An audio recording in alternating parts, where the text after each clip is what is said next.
যখন শুরু করেছি ক্রিকেট খেলাটা যে এতদিন খেলতে পারবো প্রথমত, দ্বিতীয়ত প্রথম বিশ্বকাপ থেকে শুরু করে এই বিশ্বকাপ পর্যন্ত যতগুলো টি-20 ওয়ার্ল্ড কাপ হলো সবগুলোতেই পার্টিসিপেট করতে পারছি। সো আমার জন্য এটা গর্বের এবং আনন্দের, অ্যাট দি সেম টাইম যেহেতু দেশকে রিপ্রেজেন্ট করছি অনেক ভালো লাগার একটা জায়গা আছে।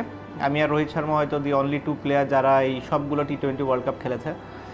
আশা করবো যে আরও একটা ওয়ার্ল্ড কাপ যেন খেলতে পারি, তার আগে এই ওয়ার্ল্ড কাপে যেন পারফরমেন্সটা অনেক ভালো থাকে, বাংলাদেশ যেন অন্যান্য যে কোনো টি-20 ওয়ার্ল্ড কাপের থেকে বেটার রেজাল্ট করে আসতে পারে। অনেকেই বলেছেন যুক্তরাষ্ট্র সাকিব আল হাসানের সেকেন্ড হোম অ্যাডভান্টেজ কি পাবে দল?